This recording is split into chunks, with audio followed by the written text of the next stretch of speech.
वसतिगृहासाठी 5, 10, 15 कोटी मागा, लगेच मंजूर करू, सरकारचा पैसा आहे, आपल्या बापाचं काय जातंय. सामाजिक न्यायमंत्री संजय शिरसाट यांनी हे वक्तव्य केलं. शिरसाट सध्या थांबण्याचं नावच घेत नाहीयेत. आधी विड्स हॉटेल लिलाव प्रकरण, त्यानंतर त्यांच्यावर झालेले आरोप, त्यानंतर डॉक्टरांच्या एका कार्यक्रमात केलेलं वादग्रस्त वक्तव्य, सीए यांच्या विद्यार्थ्यांच्या कार्यक्रमात केलेलं वादग्रस्त वक्तव्य आणि त्यानंतर आता सिगारेट, पैशांची बॅग हे सापडलेलं आहे आणि आता हे सरकारचा पैसा आहे, आपल्या बापाचं काय जातंय हे वक्तव्य.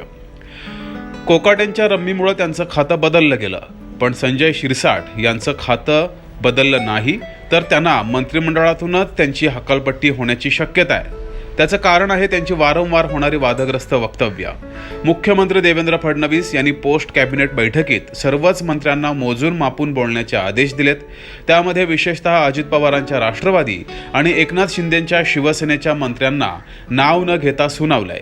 काही दिवसांपूर्वी वादग्रस्त वक्तव्य आणि हाती सिगारेट घेतलेला व्हिडिओ व्हायरल झाल्यानं चर्चेत आलेल्या संजय शिरसाट यांनी आता आणखी एक वादग्रस्त वक्तव्य केलंय. कितीही रक्कम मागा, आपण लगेच मंजूर करू, सरकारचा पैसा आहे, आपल्या बापाचं काय जात आहे, असं शिरसाट यांनी म्हटलंय. बरं, इथेच शिरसाट थांबले नाहीत, तर त्यांनी राहुल गांधी यांच्यावरही टीका केली आहे. निवडणूक आयोगाला पुरावे देण्यापूर्वी 2029ची निवडणूक झालेली असेल, असं शिरसाट यांनी म्हटलंय. मुख्यमंत्र्यांनी कडक तंबी दिल्यानंतरही राज्यातल्या महायुती सरकारमधल्या मंत्र्यांच्या वादग्रस्त विधानांची मालिका काही थांबत नाहीये. आता पुन्हा एकदा राज्याचे सामाजिक न्यायमंत्री संजय शिरसाट यांनी वादग्रस्त वक्तव्य करून शुक्ल काष्ट सरकारच्या मागं लावलेलं आहे.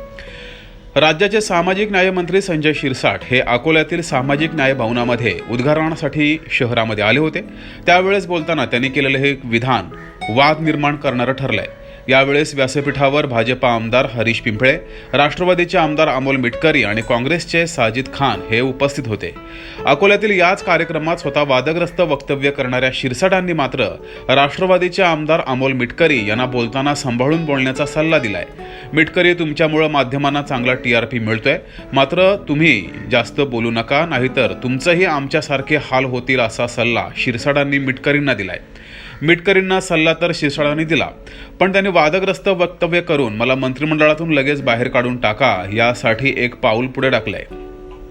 मुद्दा फक्त इतकाच आहे, आपण आमदार खासदारांना आपल्या समस्या सोडवण्यासाठी निवडून देतोय, पण आमदार खासदार किती आपल्या समस्या सोडवतात आणि किती त्यांच्या स्वतःच्या हे सर्वश्रुत आहे. मग आपण निवडून दिलेले हे आमदार, त्यातून मंत्र्यांची निवड होते.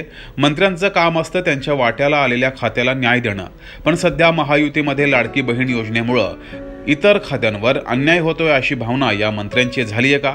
त्यामुळे हे मंत्री आमचं हे खातं काढून घ्या आणि आम्हाला एखादं दुसरं खातं द्या किंवा आम्हाला मोकळं करा, यासाठी मुद्दामहून तर अशा चुका हे मंत्री करत नाहीत ना, याचंही उत्तर शोधायला हवंय.